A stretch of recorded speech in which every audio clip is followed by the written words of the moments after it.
우리 하나님의 말씀 보도록 하겠습니다. 하나님 말씀은 로마서 7장 21절에서 25절까지 말씀입니다. 로마서 7장 21절에서 25절까지 말씀입니다. 자, 찾으신 줄 알고 우리 한 목소리로 함께 올려드립니다. 시작. 그러므로 내가 한 법을 깨달았노니 곧 선을 행하기 원하는 나에게 악이 함께 있는 것이로다. 내 속 사람으로는 하나님의 법을 즐거워하되 내 지체 속에서 한 다른 법이 내 마음의 법과 싸워 내 지체 속에 있는 죄의 법으로 나를 사로잡는 것을 보는도다. 오라 나는 공고한 사람이로다. 이 사망의 몸에서 누가 나를 건져내랴. 우리 주 예수 그리스도로 말미암아 하나님께 감사하리로다. 그런즉 내 자신이 마음으로는 하나님의 법을 육신으로는 죄의 법을 섬기노라. 아멘. 여러분 주중에 교회에서 작업을 좀 하고 있었는데 늘 교회 오셔서 성경 읽고 기도하는 한 집사님이 계십니다. 그 소리 내서 성경을 읽고 계시더라고요. 내용이 열왕기상 12장에서 14장에 있는 말씀이었습니다. 이런 내용이에요. 솔로몬이 말년에 하나님과 우상을 동시에 섬긴 적이 있습니다. 그래서 하나님은 이스라엘 왕국을 두 개로 나누기로 쪼개기로 한 것입니다. 그래서 이 북이스라엘은 여로보암이, 남유다는 솔로몬의 아들 르호보암이 왕이 되게 되었습니다. 이것은 하나님이 하신 일이기 때문에 북이스라엘의 왕이 된 여로보암도 그가 한 다윗과 같이 하나님을 잘 섬기면 그 왕국은 또 왕자는 잘 보존되게 되어 있었습니다. 그런데 여로보암 왕이 엉뚱한 행동을 하기 시작합니다. 북이스라엘의 백성들이 여전히 남유다 예루살렘까지 내려가서 성전으로 가서 제사를 지내니까 정치만이 아니라 이 종교도 남북이 분리가 돼야 되겠다 판단을 하고 여로보암은 북쪽에 베델과 단이라는 지역에 제사 드릴 수 있는 제단을 만듭니다. 레위인도 아닌 일반인을 제사장으로 세웁니다. 금송아지를 만들어 섬기게 합니다.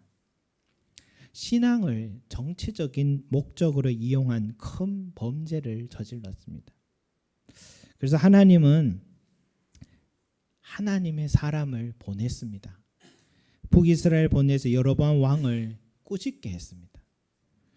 여러분 아무리 내가 하나님의 사람이라 하지만 권력자를 향해서요 당신이 하나님께 범죄했소라고 지적한다는 것은 엄청난 용기를 요구합니다. 아니나 다를까 여로보암 왕은요 화가 나서 손을 들어 군사들에게 저 하나님의 사람을 붙잡으라 지시를 했습니다. 그때 든 손이 갑자기 말라버렸다라고 성경이 기록합니다. 말랐다.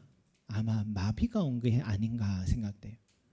마비가 온 왕의 손을 또 하나님의 사람이요 그 손을 위해서 기도를 해줬습니다. 기도를 해줬더니 그 손이 다시 회복이 됐습니다. 그래서 여로보암 왕은요 하나님의 사람을 극진히 대접하기로 했습니다. 그런데 하나님의 사람은 사양합니다. 왜냐? 하나님께서 내게 떡도 먹지 말고 물도 마시지 말고 왔던 길로 되돌아가지 말라고 명령하셨기 때문이었습니다. 이 하나님의 사람에 대한 소식을 들은 북이스라엘의 한 늙은 선지자가 그는 얼른 하나님의 사람을 쫓아가서 자기 집에 가자. 자기 집에 가서 함께 떡을 먹자로 초대했습니다. 그때도 하나님의 사람은 사양합니다. 이유는 하나님의 말씀에 내가 거기서 떡도 먹지 말고 물도 마시지 말며 내가 오던 길로 되돌아오지도 가지도 말라 하셨기 때문이다 대답했습니다. 그런데도 늙은 선지자는 자기도 선지자라고 하나님께서 자신에게 당신을 데리고 가서 떡을 먹이고 물을 마시게 하라 하셨다고 거짓말까지 했습니다.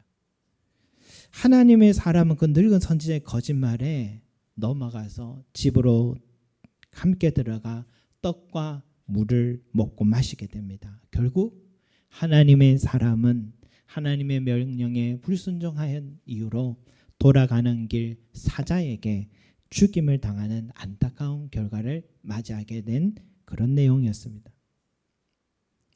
저도 작업을 하면서 그 집사님이 읽고 있는 성경의 이야기를 듣다가 늘 궁금했던 것이죠. 그래서 물어봤습니다. 집사님, 왜 그랬을까요? 어떻게 이런 일이 일어났을까요? 라고 물었더니 그 집사님도 자기도 묻고 싶었다고 저에게 얘기하시더라고요. 왜 악한 왕에게까지 찾아가서 목숨 내놓고 꾸짖을 만큼 하나님의 말씀에 사로잡혔던 선지자가 어떻게 힘없고 늙은 선지자의 그 거짓말 하나에 넘어가서 이렇게 망하게 됐을까? 동시에 늙은 선지자는 하나님의 사람이 가만히 돌아가도록 내버려 두지 굳이 뒤쫓아가서 거짓말까지 해가며 꼬드겨서 그로 하여금 하나님께 불순종하는 죄를 범하게 만든 것일까? 그게 무슨 억한 심정이 있어서 그럴까? 그런데 그렇게 볼 수 없는 것이 늙은 선지자가요, 자기 때문에 그 하나님의 사람이 죽었다라는 죄책감 때문인지 그 죽은 자의 시체를 직접 지고 와서 자기 묘실에 묻어두면서 그리고 자식들에게 슬피 울면서 자식들이 얘기해요. 내가 죽거든 이 사람과 같은 묘실에서 이 사람의 뼈의 곁에 내 뼈를 묻어두라 라고 유언을 남깁니다. 저는 늙은 선지자나 하나님의 사람이나 왜 그랬을까라는 의문이 들었지만 한 가지 간과하고 있는 게 있었습니다. 그것은 인간은 본래 모순적 존재다라는 사실입니다. 왕이 대접할 때는 하나님 말씀에 순종하다가 늙은 선지자가 대접할 때는 응하는 것, 이것은 모순입니다. 거짓말하면서까지 죄를 짓게 하고서는 그 죽음을 슬퍼하는 것은 모순입니다. 이 모순이라는 단어를 빼고서는 절대 인간을 이해할 수가 없다라는 사실을 다시 한번 생각하게 돼요. 바울은 우리 인간이, 아니 자기 자신이 얼마나 모순적인 사람인가를 여실히 밝히고 있어요. 21절부터 23절까지 우리 다시 한번 바울의 고백을 한번 들어보겠습니다. 같이 읽겠습니다. 시작. 그러므로 내가 한 법을 깨달았노니 곧 선을 행하기 원하는 나에게 악이 함께 있는 것이로다. 내 속 사람으로는 하나님의 법을 즐거워하되 내 지체 속에서 한 다른 법이 내 마음의 법과 싸워 내 지체 속에 있는 죄의 법으로 나를 사로잡는 것을 보는도다. 아멘. 바울은 자기 자신을 들여다보니 두 법이 존재하는데 하나님의 법을 즐거워하는 마음도 있고 죄의 법을 즐거워하는 마음이 공존하고 있더라는 겁니다. 둘은 전혀 다른 마음입니다. 인간 속에는요, 이 두 마음이 엎치락 뒤치락 할 때마다 모순적인 언행을 일삼게 되는 것이었습니다. 21절을 다시 같이 읽겠습니다. 시작. 내가 한 법을 깨달았노니 곧 선을 행하기 원하는 나에게 악이 함께 있는 것이로다. 아멘. 내가 한 법을 깨달았노니 라는 이 한 법은 23절에는 내 지체 속에 한 다른 법이라고도 하고 죄의 법이라고도 합니다. 다른 성경에서는 육체의 법이라고도 합니다. 이 죄의 법이 내 속에 있더라는 거예요. 내가 예수를 믿어 하나님의 법, 성령의 법, 생명의 법이 나를 사로잡은 줄만 알았는데 여전히 죄의 법, 육신의 법이 내 안에서 꿈틀대면서 나를 넘어뜨리고 사로잡더라는 것입니다. 바울은 하나님의 법에 사로잡혀 있어야 할 자신이 죄의 법에 사로잡혀 있는 모습을 볼 때마다 너무너무 괴로워했습니다. 내가 처음 예수 믿고 하나님 법을 듣고 배울 때 너무 즐거워요. 또 성령의 법이 나를 인도하실 때는 이제 행복한 일만 남았다라고 생각이 돼요. 그동안 왜 하나님의 법을 몰라서 이렇게 고단한 인생을 살았을까? 지난날 방탕하게 살았던 나날이 후회가 돼요. 그런데요, 그것은 신앙생의 이제 시작에 불과했습니다. 돌뿌리 같은 장애물이 있다는 것을 까맣게 잊고 있었어요. 하나님의 법을 받은 자로서 가장 큰 장애물은요, 밖에 있지 않습니다. 오히려 내 안에 있었습니다. 나는 성령의 법보다 육신의 법을 더 추구하는 내 마음. 육신의 법은, 죄의 법은 만만한 상대가 아니었습니다. 하나님의 법이 탁월한 만큼 죄의 법도 치명적이었습니다. 성령의 법이 강한 만큼 육신의 법도 강렬했습니다. 이 모순적인 삶 속에 그리스도인들 가운데는 두 가지 양상이 나타납니다. 하나님의 법을 기록한 성경 말씀을 알면 알수록 죄의 법에 사로잡힌 나 자신을 더 적나라하게 마주하게 되어 날마다 슬퍼하며 회개하든지, 아니면 그런 내가 싫어서 못 본 채하고 회피하다가 더 악한 인격으로 살아가든지 둘 중 하나가 되는 것입니다. 예수님의 시절 종교 지도자들만큼 성경에 해박한 사람들이 없습니다. 그들도 처음에는 얼마나 순수했는지요. 하나님의 법을 배우고 깨달으며 말씀대로 살려고 얼마나 몸부림쳤겠습니까? 그랬으니 그 자리 갔겠죠. 처음에는 그들도 자신 속에 죄의 법, 육신의 법을 쫓으려는 본성을 볼 때마다 아파하고 회개하는 삶을 그들도 살았을 것입니다. 투쟁도 했을 것입니다. 그래서 백성들이 존경받았을 것입니다. 그러나 언제부턴가 하나님의 법이 나를 찌를 때마다 아파하기보다는 회피하기 시작한 거예요. 사람의 전통으로 해석하기 시작한 거예요. 자신은 성경을 많이 알기 때문에, 율법을 많이 행하고 있기 때문에 의롭다고 자기 기만에 빠지기 시작했던 거예요. 자신 안에 육신의 법, 죄의 법이 보여도 다른 사람들도 저렇게 사는데, 심지어 대제사장도 저렇게 살아가는데 뭐 하면서 자기 합리화에 빠지고 있었어요. 그러면서 안락, 탐욕, 불법, 권모술수, 세속 권세를 누리는 데 조금 더 두려움도 죄책감도 들지 않는 돌 같은 굳은 마음으로 변해가기 시작했습니다. 이것이 바로 바울이 말한 죄에 사로잡힌 존재를 말하는 것입니다. 그래서 예수님은 종교 지도자를 향하여서 하신 말씀이 화 있을진저 외식하는 자들이요, 화 있을진저 눈먼 인도자들이요, 너희가 어떻게 지옥의 판결을 피하겠느냐라고 책망하신 것입니다. 이젠 그 심판자의 책망을 눈앞에서 들어도 잔소리처럼 들린 만큼 그들의 마음은 죄의 법에 사로잡혀 있었습니다. 여러분, 우리도 바리새인들의 누룩을 삼가라라고 하신 예수님의 말씀을 기억해야 됩니다. 올바로 성경 읽고 공부하면 할수록 내 영적인 시선은요, 바울처럼 나 자신을 보기 시작해야 하는 겁니다. 그게 정상이에요. 내가 하나님의 말씀을 깨달을수록 내 자신이 얼마나 모순적 인간인지, 하나님의 법에 비례해 죄의 법이 얼마나 강하게 작동하는지, 성경의 지식이 자라면 자랄수록 내 속에서는 음행, 시기, 당짓기, 분쟁, 분열함, 술취함, 방탕함 같은 육체의 속이 더 선명하게 드러나고 강하게 발동하는 걸 보고서 깊은 절망에 빠지는 것이 정상인 것입니다. 그런 것 보면 바울은 참 정직한 사람이에요. 바울만큼 기독교 교리를 정립한 사람이 없습니다. 기독교의 신학과 신앙을 현실 세계에 정립한 위대한 선지자 바울이었지만, 그는 오늘 자기 자신을 돌아보면서 이렇게 발가벗고 있는 거예요. 23절 같이 읽겠습니다. 시작. 내 지체 속에서 한 다른 법이 내 마음의 법과 싸워 내 지체 속에 있는 죄의 법으로 나를 사로잡는 것을 보는도다. 아멘.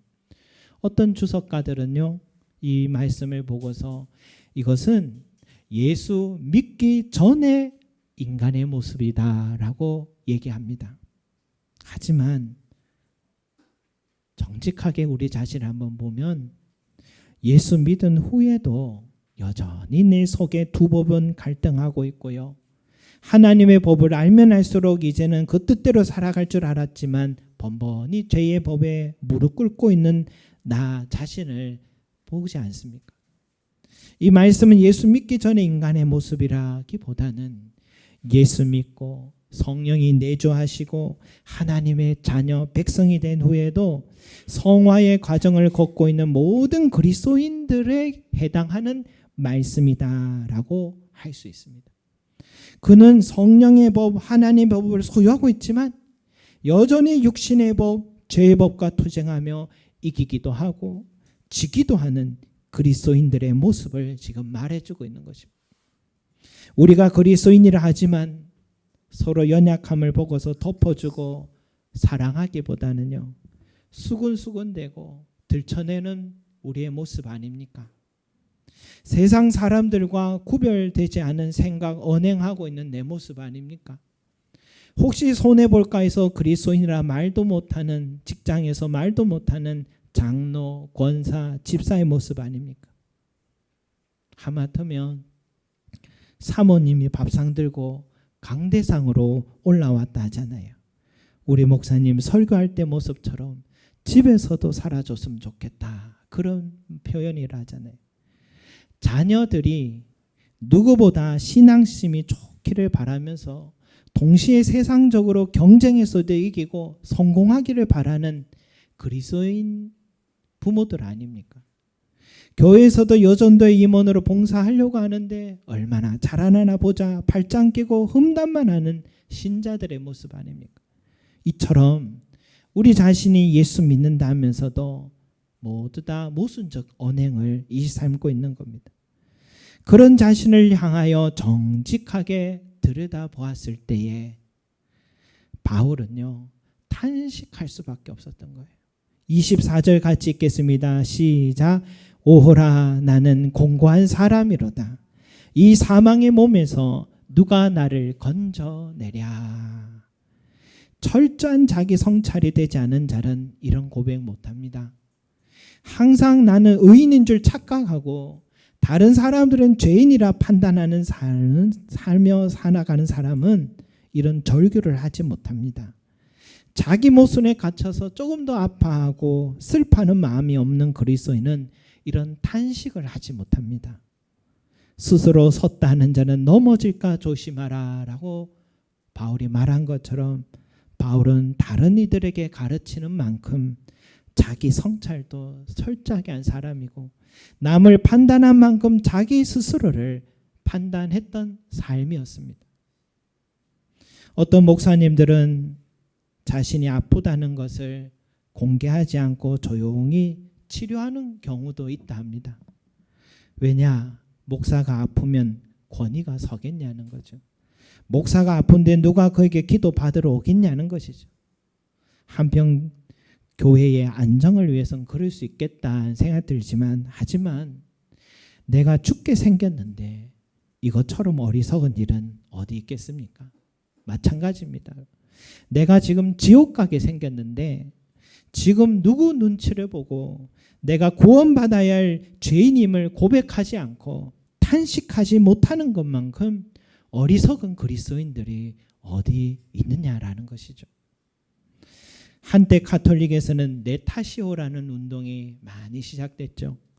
우리 사회가 문제와 사고가 발생해도 어느 누구도 책임지려는 삶이 없고 항상 남 탓하는 경향이 많았습니다. 그래서 미사를 드리기 전에 내 탓이요, 내 탓이요, 이 모든 게 내 탓이요라고 외치면서 예배 미사를 시작했답니다. 나 자신의 잘못을 돌아보아야지 참된 영적인 회복이 시작된다라고 생각했기 때문인 것 같아요. 한국 교회도 이런 역사가 있었습니다. 바로 평양 대부흥 운동이에요.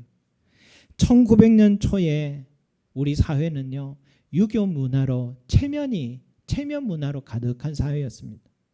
그런데 그 조선 사람들에게 선교사님들을 통해 복음이 전해지자 처음 그들에게 일어난 일은 회개 운동이었어요. 예배가 끝났는데요, 사람들이 집에 가지 않아요. 밤새도록 돌아가면서 아무도 모르게 평생 무덤까지 지고 가려고 했던 그 자기의 은밀한 죄를 한 사람씩 한 사람씩 돌아가며 일어나서 공개적으로 고백하고 눈물로 회개하며 밤을 지새는 그런 기록이 있습니다. 이 평양에서 시작된 회개운동이 전국의 불꽃처럼 번지기 시작해서 우리 사회가, 우리 한국의 교회들이 이렇게 많이 서게 된 것입니다. 선교사님을 통해 이 한국교회의 생생한 회개운동의 현장의 기록들이 많이 남겨져 있어요. 예수님도 남의 티를 보지 말고 너 자신을 들보를 보라 하셨듯이 바울처럼 이제는 나 자신을 돌아봐야 합니다. 왜냐? 성경의 분량이 아니라, 성경의 지식의 분량이 아니라 나 자신의 죄를 발견하고 절규하고 탄식하는 자만이 구원을 얻을 수 있기 때문인 것입니다. 그래서 이렇게 외칠 수 있었던 겁니다. 25절 우리 앞부분 함께 읽겠습니다. 시작. 우리 주 예수 그리스도로 말미암아 하나님께 감사하리로다. 아멘. 여러분, 죄의 법에 사로잡힌 자신을 탄식하다가 왜 갑자기 하나님께 지금 감사한다고 고백하고 있을까요?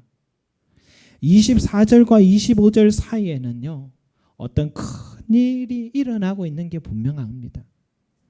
바울은 죄의 법에 넘어지고 육신의 법에 무력하게 무너지는 자기를 볼 때마다 도저히 나는 무력한 존재임을 깨닫고서 탄식할 때 그가 할 수 있었던 것은 자기의 이 빈손을 들고 하나님께 의지하는 것뿐이었습니다. 그렇게 내 힘으로 내 의지로 결심하고 다짐해도 감당이 안 되는 이 죄의 법과 육신의 법이요, 나는 죄인이오니 도와주시옵소서, 나를 불쌍히 여겨 주시옵소서 하고 내민 그 내 손을 누군가 꼭 잡고 끌어당겨주는 힘을 경험했기 때문입니다. 바로 예수 그리스도께서 보내주신 성령의 영으로 말미암아 하나님의 법을 따를 수 있는 힘을 얻게 해주셨고, 그때마다 육신의 법을 맞서 싸울 수 있는 성령의 능력을 공급받았기 때문인 것입니다. 그 증거가 있어요. 바울이 설립한 교회들이 참 많아요. 한두 개가 아닙니다. 자신이 설립한 교회인데요, 또 마음 상한 일들이 정말 많았어요. 교회 성도들이요, 바울을 평가하기를 글은 참 좋은데 말은 어눌하다. 직접 만나보니 말이 참 어눌하다. 머리가 대머리다. 정말 못생겼다. 아볼로보다 설교도 못한다. 예수님의 제자도 아니면서 사도 행세한다. 자기가 설립한 교회인데요, 그 교회 안에 분파가 갈려져요. 아볼로파, 베드로파, 바울파 다 갈라지고 싸울 때면 그렇게 가르쳤건만 변하지 않고 세상 사람들보다 더 악행을 저지르는 그 교인들을 볼 때면 저 같으면 목회와 성교 깊은 회의가 들어서 다 때려치우고 싶었을 것 같아요. 그런데요, 사도행전이나 그의 서시선들 보면 그 어디에도요, 바울이 썩내는 모습을 하나 볼 수가 없어요. 잘못은 따끔하게 지적해 주면, 근데 아프다기보다는 어린아이를 기다려주는 어머니의 마음으로 권면해주고 참고 또 참고 가르치고 또 가르치는 모습을 보면서 그가 육신의 법이 아니라 성령의 법으로 목회하고 있고 죄의 법이 아니라 하나님의 법으로 성도들을 대하고 있었구나라는 것을 깨닫게 됩니다. 사랑은 오래 참고, 사랑은 온유하며, 사랑은 성내지 아니하며, 사랑은 자기 유익을 구하지 아니하며, 모든 것을 참으며, 모든 것을 믿으며, 모든 것을 바라며, 모든 것을 견디느니라. 저는 이 바울이 기록한 고린도 전서 12장에 있는 사랑에 대한 이 정의가 그저 사랑이란 무엇인가 가르쳐 주려고 쓴 것인 줄 알았는데, 바울 자신이 그렇게 사랑으로 목회하고 사랑으로 성도를 섬기고 사랑으로 주의 몸된 교를 세웠다는 것을 다시 한번 깨닫게 됐습니다. 이건 무엇인가? 그가 죄의 법이 아니라 하나님의 법으로, 육신의 법이 아니라 성령의 법을 따랐다라는 것을 말해주는 증거인 것이죠. 이게 가능했던 이유는 오호라 나는 공고한 사람이로다. 이 사망의 몸에서 누가 나를 건져내랴 하면서 항상 내가 얼마나 죄인인지, 얼마나 내가 연약한 존재인지를, 내가 얼마나 모순적인 사람인지를 철저하게 깨닫고 그 깊은 절망 속에서 하나님 향하여 들어올린 그 두 손에서부터 시작된 것을 알게 되었습니다. 저와 여러분, 우리도 오호라 나는 공고한 사람이로다. 이 사망의 몸에서 누가 나를 건져내랴 하며 탄식하는 그리스도인이 되기를 소망합니다. 동시에 우리 주 예수 그리스도 말미암아 하나님께 감사하리로다 하며 감사하는 그리스도인이 되시기를 소망합니다. 또한 우리 형제들 서로 볼 때 모순적인 모습들 많이 볼 겁니다. 어떻게 저럴 수 있어? 이해되지 않은 모습들 많이 보지만 바울과 같이 나도 그랬는데 하며 기다려주고 또 사랑으로 바라봐 준다면 그가 바로 그리스도인이다라는 것을 꼭 기억하고 오늘 이 바울의 탄식과 감사가 저와 여러분의 삶에 이루어지기를 간절히 소망합니다. 기도드리겠습니다. 사랑과 은혜가 풍성하신 우리 아버지 하나님, 우리는 모순적인 내 자신을 알지 못하고 타인의 모순을 찾고 내 자신을 들여다보라고 하나님 말씀 주셨는데 이 말씀 가지고 다른 사람 판단하는 일에 너무 빨랐던 참 바리새인의 누룩에 나도 모르게 참 삼가하지 못하는 생활을 해왔던 우리 자신을 돌아봅니다. 주여, 바울은 그렇게 많은 지식이 있고 그렇게 많은 교회를 세웠고 일평생을 하나님 나라에 위해서 헌신하였음에도 불구하고 자신이 섰다 하여 넘어질까 조심하라는 말씀처럼 늘 자기 자신을 경계하였습니다. 내 자신을 들여다보면서 탄식하였습니다. 모순적인 내 모습을 보며 아파하였습니다.